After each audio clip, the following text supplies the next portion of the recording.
on abortion. At 2:30 a.m., Republicans on the possibility President Clinton might grant pardons to those convicted in the Whitewater investigation. Later, results of the Census Bureau's annual report. Then, Postmaster General Marvin Runyon with his yearly report. Next, a Senate debate on abortion. Today, the Senate voted against overriding President Clinton's veto of a bill banning what the legislation calls partial birth abortions. The vote 57 to 41. Two-thirds of those present are needed to override a veto. The House voted to override the veto earlier this month. This debate's about 1 hour.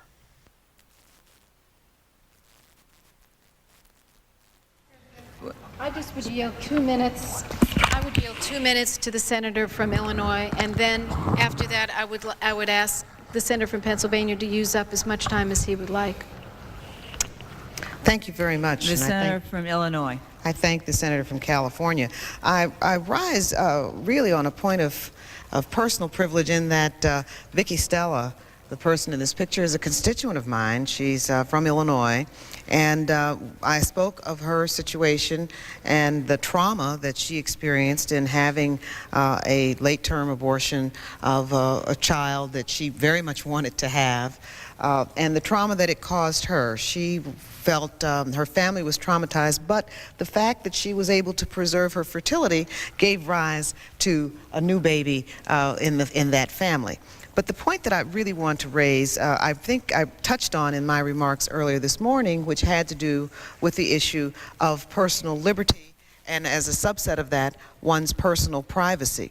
Here we have Vicki Stella having experienced and expressed her own personal circumstance, something that happened in real life to her, something that wasn't theoretical or hypothetical or conjecture, something that was very real and very traumatic for her and for her family.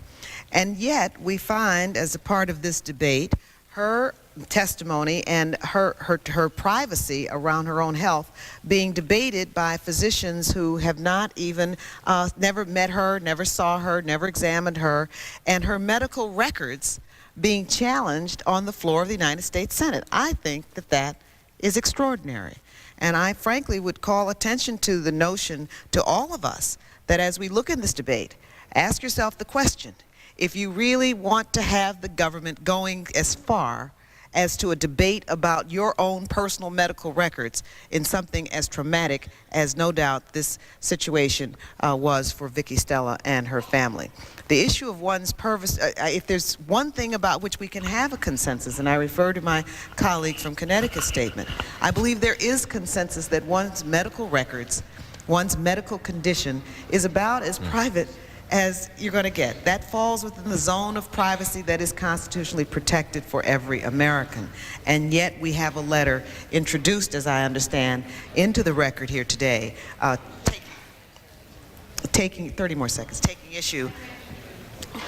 issue with the medical records and the medical history of Vicki Stella. I think that is extraordinary. I think it falls outside of the purview of accepted practice. It's certainly outside of the purview of the debate that should be taking place in this Senate. And I thank the chair, I thank the senator from California, and I yield the floor.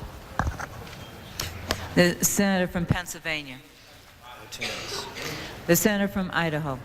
Madam President, a partial birth abortion is exactly what its name implies. A baby that is inches from being born has its life terminated. And many of the colleagues on the floor have said that in listening to the details of how the procedure is rendered, seeing the graphics, they find it offensive and grotesque. I agree. But unfortunately, that is the procedure. It's hard to recite these facts.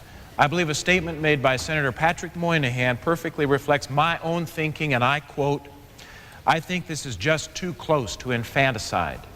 A child has been born and has exited the uterus, and what on earth is this procedure?" Unquote. Just too close to infanticide. The truth is, the victim of this procedure is a baby who is mere inches, literally seconds away from being born, and if born, would be entitled to all of the legal protections that govern the taking of human life. Because it's just too close to infanticide, I will vote to override this veto. I will vote to restrict partial birth abortions out of concern that this procedure may adversely affect the health of women, and out of conviction that we must protect innocent infants whose births are and should be imminent, not their deaths. Death should not come seconds before birth.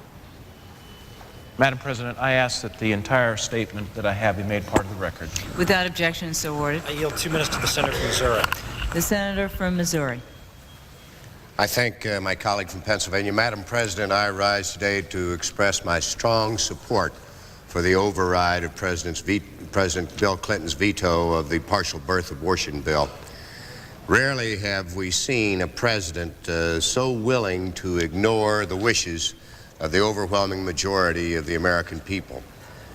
Having talked to and listened to the people of Missouri over the last few weeks, I can say that there's an overwhelming majority opposed to this heinous procedure. The President has told us that the procedure is rare and is only done to save the life of the mother, but that is not true. Surveys of practitioners of abortion in several states show that the procedure is often elective, not essential. And right in the bill, there's a provision that the procedure can be performed to save the life of the mother. So President Clinton cannot hide behind this reason in choosing to veto this bill. Many reporters have asked me why we're holding this vote in the Senate today. Why are we holding a vote on this issue when we are unfortunately likely to fall short of what is needed to override the veto? Here's the reason: the American people are asking us to override the veto. When I've been home in Missouri these weekends, there's no issue I've heard more about. The feelings are strong. Since July, I've received more than 27,000 cards and letters from Missourians who are strongly opposed. So we're holding this vote because the President made a terrible mistake in vetoing this bill, and it's up to Congress, representing the people, to reverse it. As has been stated, several senators who've studied this issue since we first voted have already had a change of heart. The people want this bad decision by the President overturned. Now is the time to do it. It has to be done. I yield the floor. Mr. President. The Democratic leader. Mr. President, how much time remains on both sides? The senator from Pennsylvania controls 15 minutes 34 seconds. The senator from California controls 8 minutes 22 seconds. Mr. President, I would use my leader time for the statement that I'm about to make. The leader has that right. Mr. President, I won't be long, and I know there are a number of others who wish to be heard on this issue. I haven't had the opportunity to listen to all of the debate, but I know that it is a matter of great weight, great concern for each one of our colleagues. I frankly question why we are debating and voting on this bill so close to the election. I would have hoped that we could have depoliticized this issue, but obviously it has taken on very major political overtones, and this close to an election, I think it's probably impossible to keep it from being politicized. But it is a very important question that ultimately has to be resolved. So much of the debate, in my view, was unnecessary. So much of the debate that I've heard on the Senate floor over the last couple of days has dealt with whether or not we can support the procedure that has been so graphically described with depictions of all kinds from charts and language on the Senate floor, whether in some way we can condone that particular practice. Mr. President, I don't know of anybody in this chamber that condones the practice. And I'm sure that my colleagues on this side of the aisle and perhaps some on the other have made this point. No one condones the practice. No one stands here to defend the practice. No one in any way would want to encourage the practice.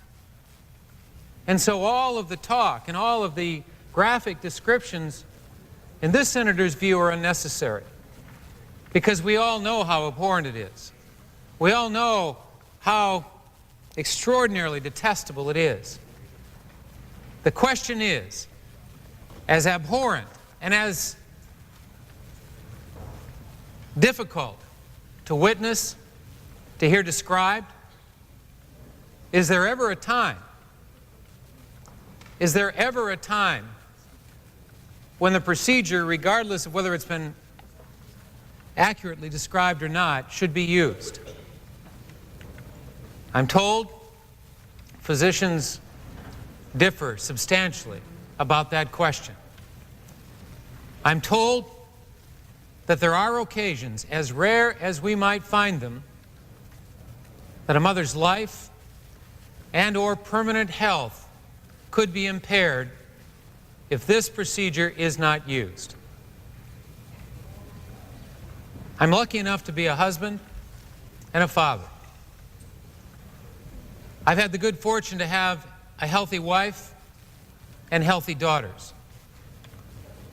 Mr. President, I cannot tell my wife, I cannot tell my daughters that I am going to condemn you to permanent disparament, that I'm going to condemn you to a life of permanent poor health, that I am going to condemn you because I find this procedure so wrenching that you're going to have to subject yourself to permanent paralysis, to a life that may never allow for another child as long as you live. Mr. President, I cannot ask my daughter to do that. I cannot ask my wife to do that. That's what this issue is about, Mr. President. It isn't whether or not we abhor the procedure. We do. It isn't whether or not we should allow this to be elective. It should not be elective. The question is, are there occasions when, in order to save our daughter's health, our daughter's life, that we find it necessary? We ought to be reasonable people, able to come together to find some compromise in allowing for a lasting solution, outlawing elective procedures, outlawing this detestable practice whenever it is done for mere convenience, but recognizing at the same time that a daughter's life, a daughter's health, is worth giving them the opportunity to use whatever measure necessary to protect it.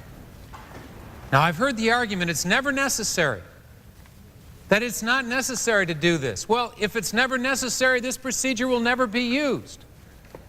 That is the logical conclusion one could make. If it's not necessary, don't worry, it will not be used.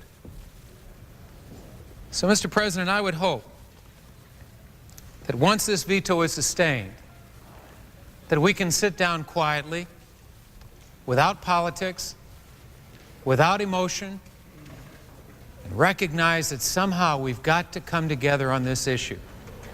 We've got to deal with those rare circumstances, not elective, that allow us to save the life and the health of young women involved. I believe we can do that. Unfortunately, it is not now possible this afternoon, but someday, somehow, working together, it must happen. I yield the floor. Will the senator from South Dakota yield for a question?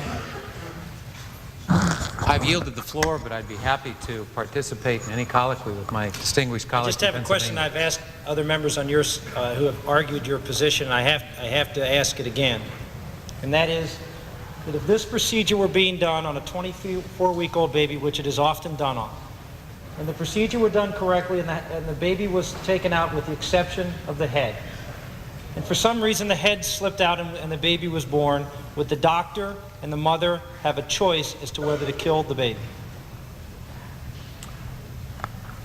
Mr. President, I will say this, as I've said on many occasions, we abhor the practice. If we can save the life of a baby, we should do so. If in any way, as graphic as the distinguished senator from Pennsylvania chooses to be with regard to this procedure, it impairs his wife, his daughter, my daughter, he and I would come to the same conclusion. I guarantee it. I yield the floor. Time. Senator from Pennsylvania. I yield a minute to the senator from Alabama. Senator from Alabama is recognized. Mr. President, I ask that my entire statement be made part of the record. Without objection. Mr. President, I rise in strong support of overriding President Clinton's veto of the Partial Birth Abortion Act. First, Mr. President, this legislation bans a gruesome, deadly procedure. We know this. Second, his veto, the president's veto, is extreme because this procedure really has questionable medical value. As a matter of fact, no one, I believe, is interested in the welfare of children could ever approve of such a heinous act. President Clinton, I believe, has put politics above life by trying to keep this procedure legal. I urge my colleagues to join in overriding the veto. It's time. President, I yield 5 minutes to the senator from Tennessee, Dr. Frist. The senator from Tennessee is recognized for up to 5 minutes. Thank you, Mr. President. I rise to strongly support the override of the president's veto. Why? Because as a physician, as someone who has delivered babies, as someone who is a board-certified surgeon, as someone who has gone back to read and study the original literature describing this procedure, I know that there are no instances where this particular procedure would save the life of a daughter, of a spouse, or of a mother. It's a strong statement, but it's a statement that I feel strongly about. 2 nights ago, I stood on this floor and went through a number of the myths that circulate, because it is hard, because most people in this body are doctors or small business, are lawyers or small business people, or accountants and people who have come forward trying to interpret a specific medical procedure. And I went through the myths because there is a lot of misinformation. But I'll come back and say that there are no instances where the life of a daughter, of a spouse, or a mother would be saved by this procedure that could not be saved by another mainstream procedure today. Number one, this procedure is brutal, it is cruel, it is inhumane, it offends the sensibilities we've heard on both sides of the United States Senate, of the Congress, of our constituents, of Americans. Number two, an issue that's a little more difficult, and it really is not the one to be talking about now, is that are there times during the 3rd trimester that either an accelerated delivery or a termination of a pregnancy is necessary? And putting all the pro-life and pro-choice aside, there are sometimes when that is indicated. So you need to push that aside, and you need to look at the really fundamental question. You boil everything down, and that is this specific procedure, as described in the literature, as described by its proponents, medically necessary? And the answer is no. It is not medically necessary. Now, what does medically necessary mean? Does it mean that all late abortions need to be banned? Should be? Again, that needs to be debated at another place, another day. It has been debated here. Let's put that aside. What it means that today in our armamentarium, are there alternative procedures that are accepted, that are safe, and I would argue safer, that are effective, and I would argue equally effective, that preserve the reproductive health? And I would argue absolutely yes, there are other mainstream procedures which mean this procedure is not be used. So why is this procedure used at all? Why are we even talking about this procedure? Why would doctors come forward and look people in the eye, abortionists, and say this is the procedure? Well, we have to go back to the medical literature where it's described. And if you go back to the original paper, Martin Haskell, MD, Dilatation and Extraction for Late 2nd Trimester Abortions, this was entered in the record 3 nights ago. When you look at the last page, the page that says, in conclusion, this procedure, dilatation extraction, is an alternative method. An alternative method. It is not the definitive method. It is a fringe method. Let me go back. He said it's an alternative method for achieving late 2nd trimester abortions to 26 weeks. It can be used in the 3rd trimester. This is an alternative. As the original author, the proponent, says. What's even more interesting is that he says in the next sentence, why? What are the indications? Is it medically necessary? Basically, he says, among its advantages are that it is quick, surgical outpatient method that can be performed on a scheduled basis under local anesthesia. So the reason this procedure is used is not to preserve reproductive health, not for the many other reasons as if it's the only procedure. It's a matter of convenience. You can do it quickly, you can do it as an outpatient, is quick, outpatient, convenience. Are those the sort of issues that we should use as indications for this procedure? I would say absolutely not. This is a fringe procedure. It's not taught in our medical schools today to residents.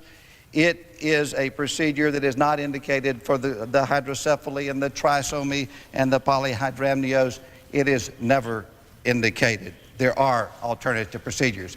In closing, I'm hesitant, very hesitant, to recommend that any medical procedure should be banned. Yet a procedure that is medically unnecessary, for which there are alternatives that are used in mainstream medicine today, I support this ban and hope that we can override the President's veto. Who yields time? Senator from Oklahoma. Mr. President, consulted with the Majority Leader, and I ask unanimous consent to use 5 minutes of the Majority Leader's time. Without objection. Mr. President, I rise today. First, I wish to congratulate and compliment a couple of my colleagues who I think have performed extraordinary service to the Senate. One, Senator Smith, from New Hampshire, who brought this issue to our attention. I will readily admit, and I've been involved in this debate, abortion debate, for 16 years, but I didn't know this procedure happened. Shocked by it, saddened by it, disturbed by it. And for some of our colleagues that insinuated that, well, the males in the Senate really shouldn't be arguing on this because they haven't been in the business of delivering babies. Well, I have talked to my wife about it, and she feels stronger about it than I do. And she thinks President Clinton was absolutely, totally, completely wrong in vetoing a bill that would have protected the lives of young babies as they're 3/4 out of their mother's birth canal.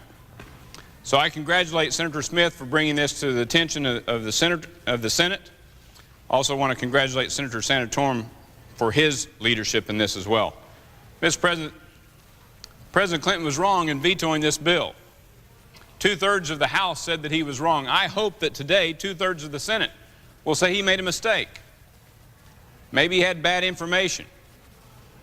I know in his veto message he says, well, this is necessary in order to protect the health of the mother or whatever, but that is not true.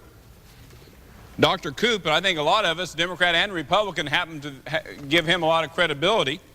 He said, and I quote, and this is Dr. Koop and also 300 medical specialists who are specialists in obstetricians and in healthcare and delivery, says, quote, partial birth abortion is never medically necessary to protect a mother's health or her fertility.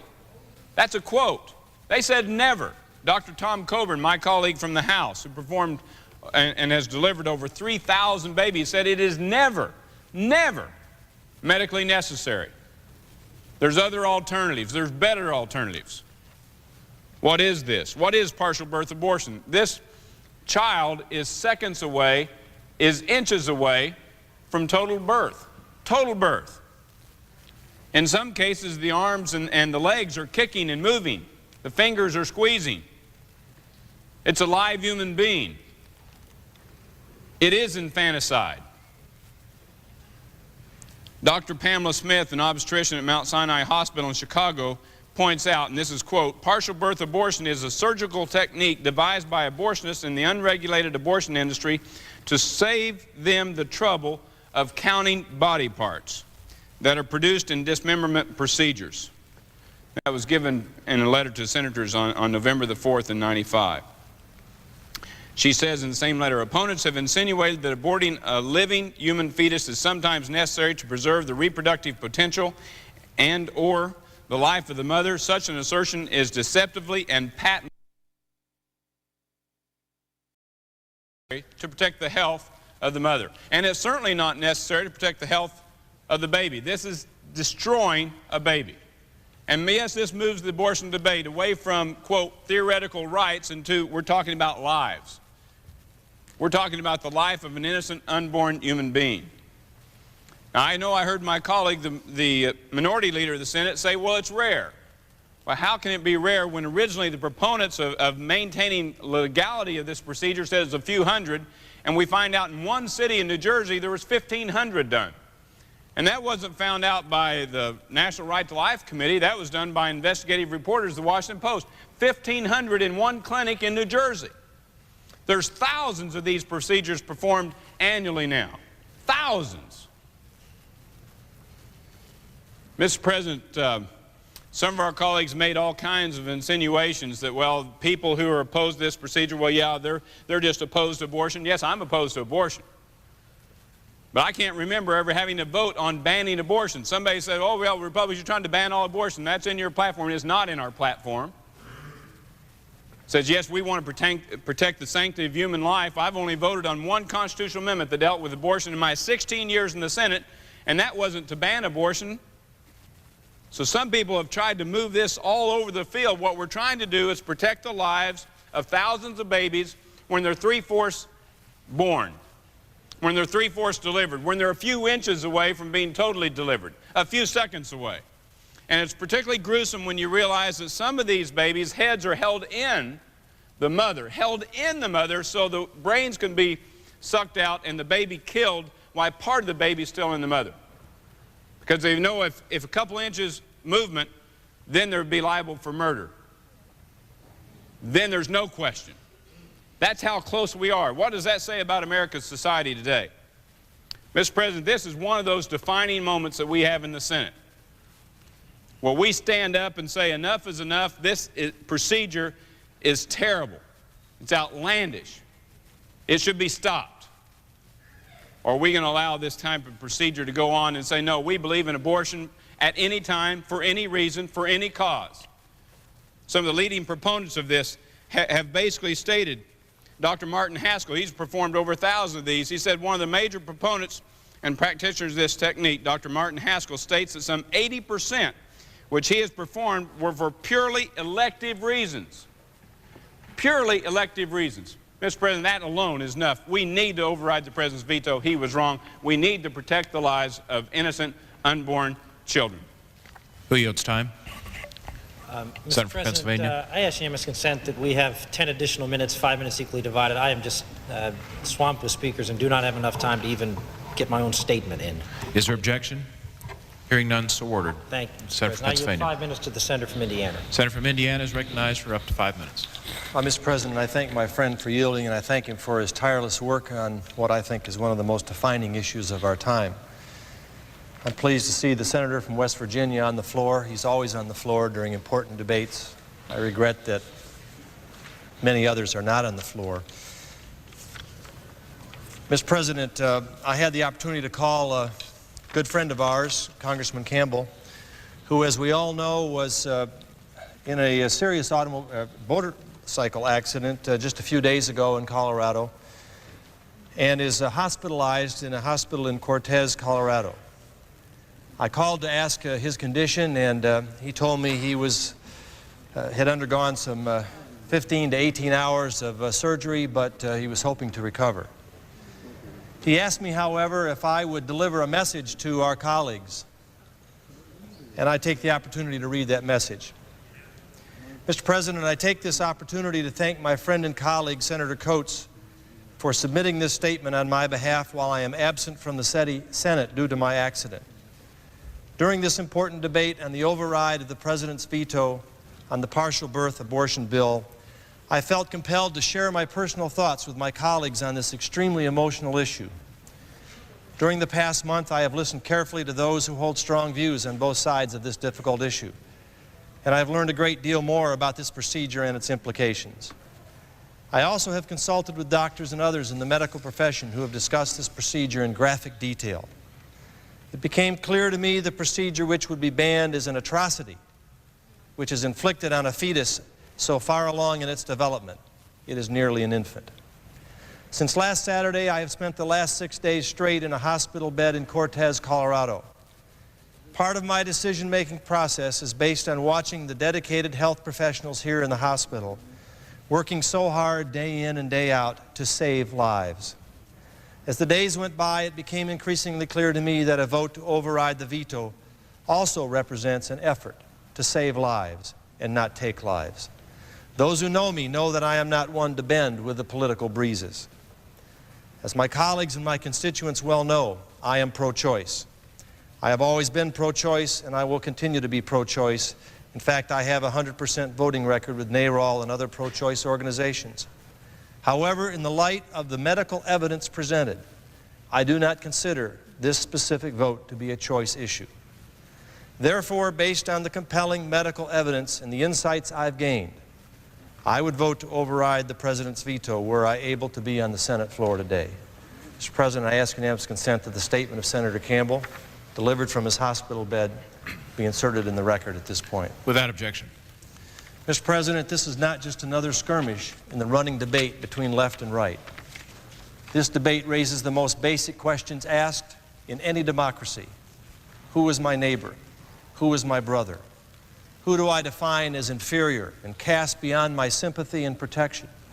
Who do I embrace and value, and both embrace in law and embrace in love? It's not a matter of ideology. It's a matter of humanity. It's not a matter of what constituency we should side with. It's a matter of living with ourselves and sleeping at night. This is not just a matter of our nation's politics, but it's a matter of our nation's soul and how this nation will be judged by God and by history. In this body, we can agree and disagree on many matters of social policy. Yet surely we must agree on this, that a born child should not be subjected to violence and death. I believe that protection should be extended to the unborn as well. But at least can this body not reject infanticide? At least can we refuse to cross that line? Mr. President, I fear that we are sliding into a culture of death instead of a culture of life. A society that begins to retreat from inclusion, an ever-widening circle of inclusion, to include people of race, of ethnic background, people of gender, the great civil rights battles, to bring people into this wonderful American experiment in democracy, equality, justice. I feel we are retreating from that with this vote, that we are beginning a differentiation between the healthy and the unhealthy, between the perfect and the not so perfect, between the beautiful and the not so beautiful. So today we have a choice between the beauty of life or the horror of death. I am pleading with my colleagues to reach out in love and compassion for the most innocent and the most defenseless in our society. God has imbued all of us with the capacity to love.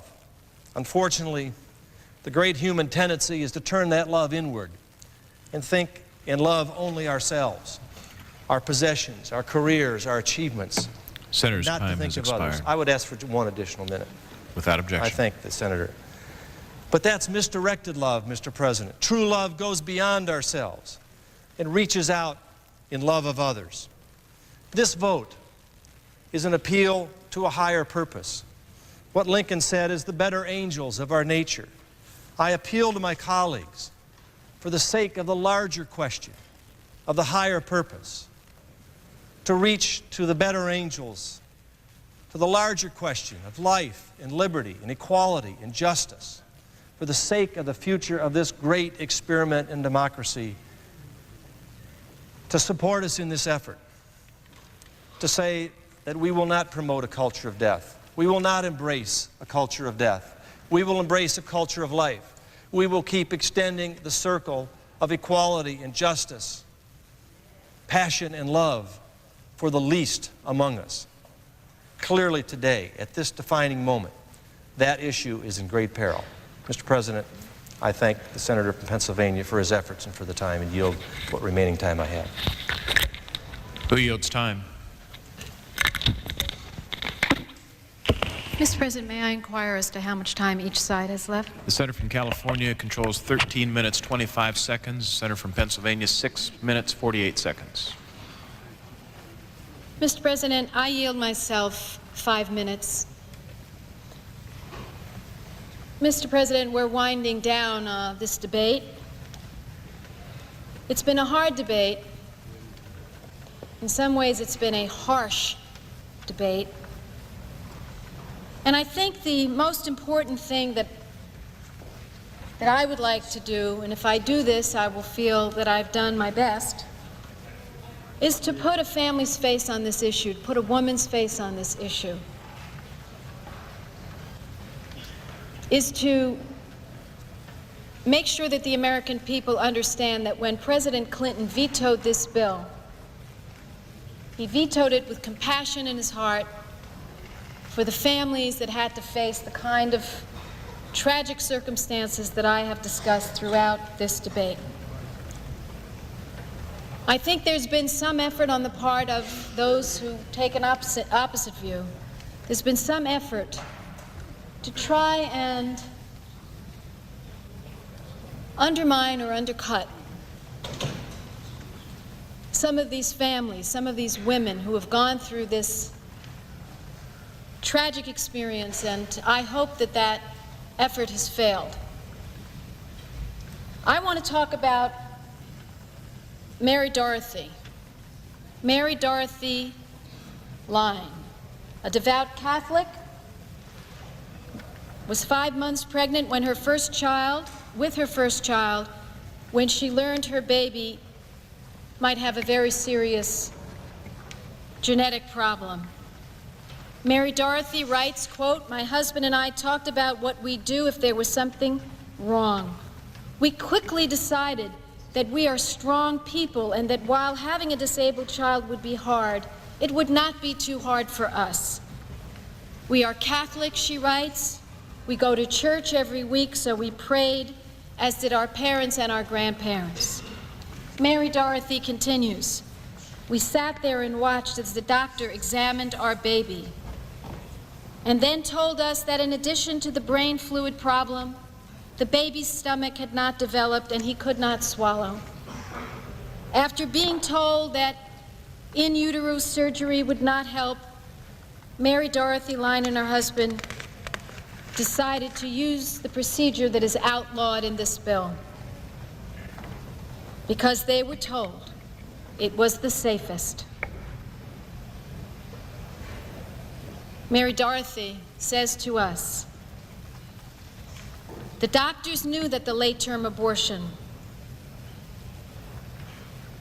was not easy for us since we really wanted to have children in the future. This is the hardest thing I've ever been through. I pray that this will never happen to anyone again, but it will. And those of us unfortunate enough to have to live through this nightmare need a procedure that will give us hope for the future." That's one story. Vicki Wilson is another story. There are many more stories. I want to thank the women who came forward to tell their stories. There are women standing outside this chamber, and I went out to see them, and they are crying.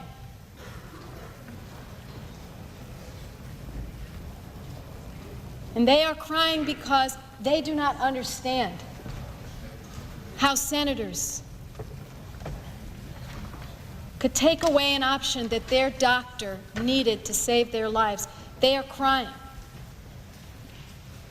because they don't believe that those senators truly understand what this meant for their families and what it meant to them, women and men and families who so wanted these babies, so wanted to hold them, so wanted to birth them, so wanted to love them, so wanted to raise them. But because in science today, sometimes serious abnormalities cannot always be known in the early stages, they didn't learn till very late in the pregnancy. They wanted those babies. They named those babies, Mr. President. They buried those babies with love, and they are crying because they cannot understand how a majority of senators could put themselves inside the hospital room and tell them that they can't have a procedure that could save their lives. I reserve the balance of my time. Who yields time? Mr. President. Senator from Pennsylvania. Mr. President, I yield myself 5 minutes. Mr. President, As I look and see the senator from West Virginia, who represents as much of the United States Senate to this country as probably any individual here, of the dignity of this institution as the greatest deliberative body in the world. I've been saying for the last few days that I have such tremendous faith in this body as a deliberative body, to listen to the facts, to live up to its reputation of a body that, when presented with all the evidence of not only about this procedure, which is important, but what the consequences are of this action on the future of a nation, on the future of a civilization. And so I ask members, before they come down here, to think and look inwardly as to their own conscience, yes, to look outwardly around to this chamber, and remember that we have a standard to uphold, and that today we're going to be making a decision about whether in this country it will be legal to allow a viable baby to be delivered outside of the mother and then killed inches before its first breath. I've asked the question to almost every person who spoke on this issue opposing my position. What would be the case if the baby's head were for some reason slip out? Would the doctor and the mother then have the right, the choice, to kill that baby? No one's ever answered that question. Senator from Wisconsin came the closest. We said, well, I don't think we should interfere with that, which I guess means yes. How far do we go? Where do we draw the line? Have we stopped saying here in this body that there are no more lines? That everything is okay for anyone to do as long as you feel it's right. It's your right to do whatever you feel is right. Don't we have any more lines? What are the facts? That's a factually accurate description of the procedure as so stated by the person who performs it. Some have likened this chart to a depiction of an appendicitis operation. My God. Appendicitis. That's not an appendix. That's not a blob of tissue. It is a baby. It's a baby.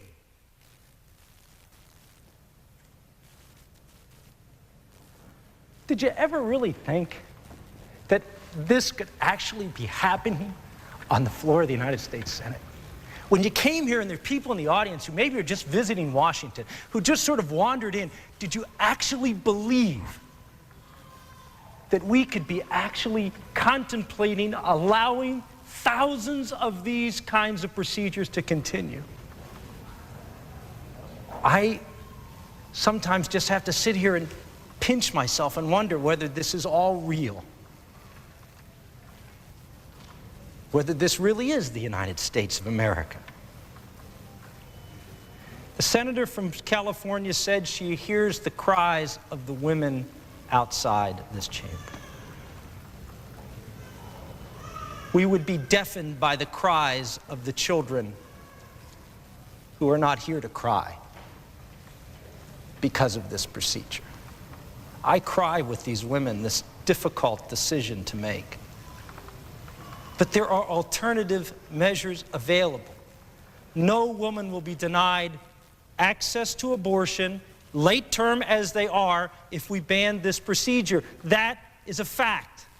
The leading writer on abortions, Dr. Hearn from Colorado, says that he thinks this is a dangerous procedure and should not be done.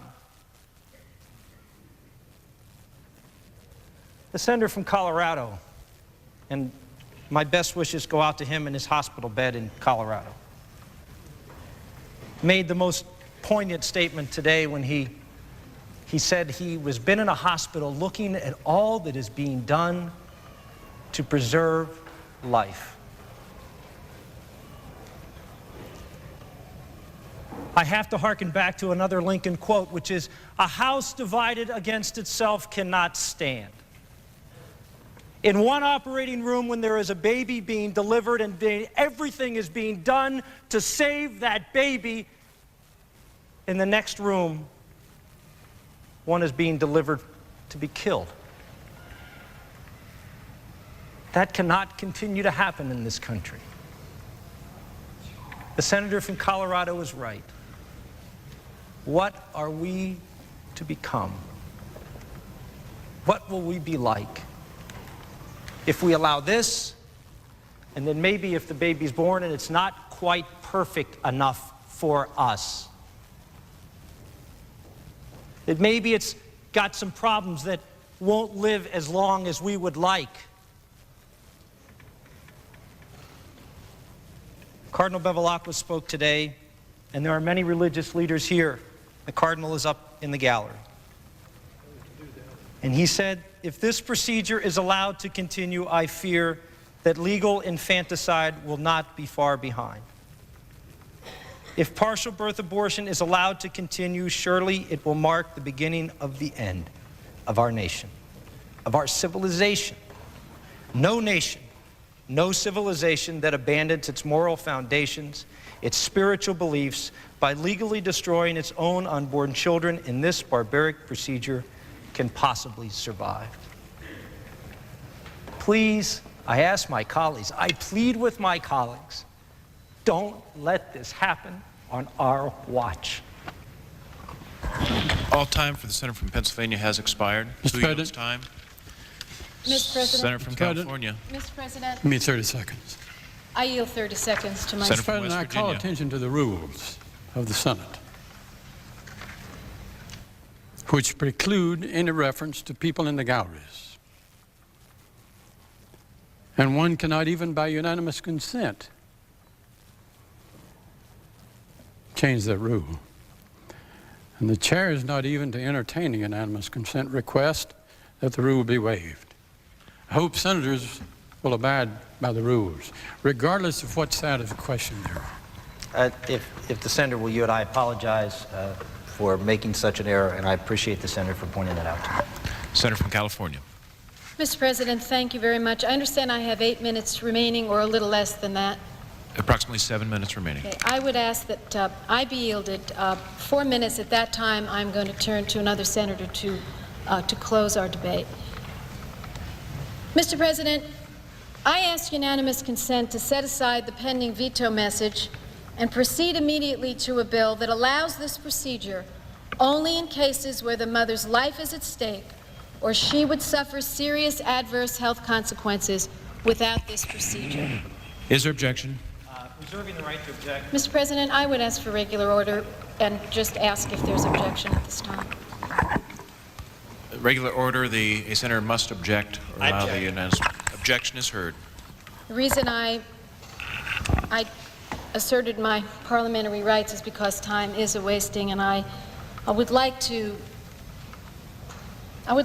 ask senators to do me one favor as a colleague. And that favor is this: to simply visualize yourself in a circumstance where a person that you love, maybe more than anyone else in the world, comes to you. It could be your wife, it could be your daughter, it could be a niece, it could be a grandchild, a granddaughter. And that woman, who has been flushed with the thrill of a pregnancy, who was waiting with great anticipation with her family for the most blessed event any woman can have, and God has blessed me with 2 such events. And that loving woman looks in your eyes and says, "Daddy," or "Brother," Mother, I have horrible news. I've been told by my doctor that there's a horrible turn of events that has happened in this pregnancy that we could not learn until the very late stages.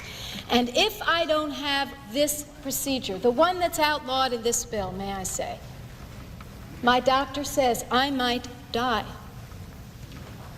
or I might never be able to have another baby, or I might be paralyzed for life. What should I do? Will you support me? I really think if we are totally honest, as the distinguished Democratic leader has tried to put forward in his eloquence, I think every one of us would reach inside and that love would overwhelm us and we would save that child, that wife, that granddaughter. And we would face this together with her doctor and our God. And we would not call a United States senator, no matter how dignified, no matter how intelligent, no matter how popular at the moment, into that room. We would want to decide it with our family. I beg my colleagues, I know this is such a difficult vote, but I believe in my heart when the American people understand that we have offered to ban this procedure but for life and serious health consequences, and we were turned down by the other side, they will understand that not one of us is for late-term abortion of a healthy pregnancy. Who could be? No one could be.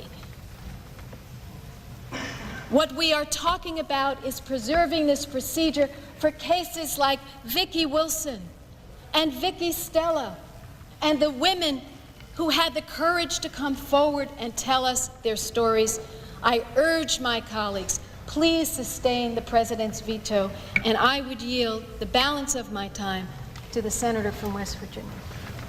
The Senator from West Virginia is recognized for 2 minutes, 40 seconds. I thank the President. And I thank the distinguished senator from California. This is a very, very difficult question. I've been greatly troubled by it, as I'm sure other senators have been. Napoleon, who is not particularly one of my idols, and Josephine had a child on March 20, 1811. And when he was told by the doctors that the infant or the mother might have to be sacrificed, he revealed all the warmth of the human instincts and the instincts of family when he answered, "Save the mother." Mr. President, as a father and as a grandfather, I would never want to be cast into that excruciating position. But if I were, I would answer, as did Napoleon, save the mother.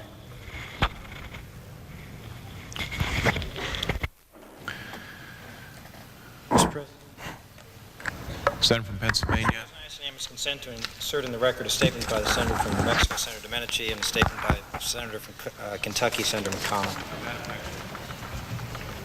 Mr. President, would the Senator yield at this time? Mr. President, what is the pending business? The Senator from California has 34 seconds remaining. That is the extent of all further debate. I ask the Senator from California